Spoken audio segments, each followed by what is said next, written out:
Hey guys, we're back for another beer review. Today we're headed to West Sacramento where I'm going to be drinking the Lost Trail Double IPA from Jackrabbit Brewing Company. One of the things they did really good with the can design on this is they put a whole bunch of stats on the back of this can.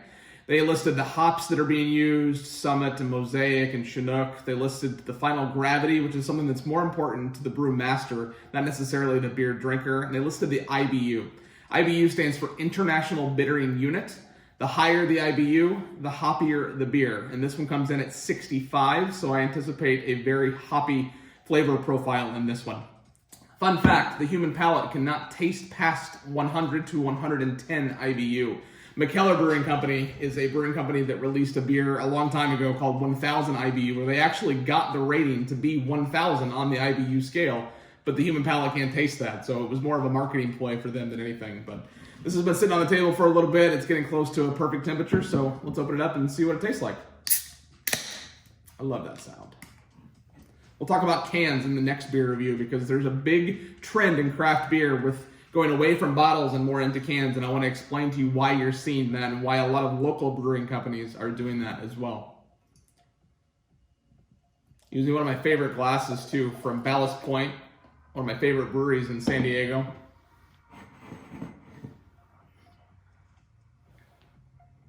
Oh, that smells incredible. That literally smells like pine cones, like pine needles and pine cones, and that's okay, that's a good thing. So you get a lot of beers in this spectrum that have different, we talked about hazy IPAs in a recent review. This is a little bit different than that because even though it's still an IPA or a double IPA, you get different notes and you'll taste different things as well. It won't be as citrusy and it won't be as floral, but it's more almost literally like you're standing in the middle of the forest.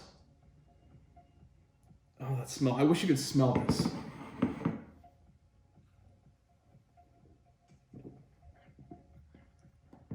That tastes exactly like it smells, only better. The mouthfeel on that is really clean and really crisp. I was talking about IBU and how the higher the IBU, the hoppier the beer. That I would not, if you in a blind taste test, I would never even think that had an IBU above 40 or 45. It is not that hoppy. That's got a really nice finish too. It's long and it coats my entire palate. And Jackrabbit, like I was talking about with cans and bottles, Jackrabbit, the majority of the beers that I've had from them have been in bottles. They do a lot of limited release stuff. And with over almost 300 beers in their portfolio, they finally started branching out into cans. And this can specifically, I don't know why, 19.2 fluid ounces. Guess 16 wasn't enough. But this is a really nice beer. The flavor is still kicking around in my palate. Oh my goodness. If you happen to be in West Sacramento, I've actually not been to this brewery yet. I've been planning a trip over to see Rusty Seymour over at El Macero Country Club. So, Rusty, let's make some plans to play some golf and go check out Jackrabbit Brewing Company. But in the meantime, cheers.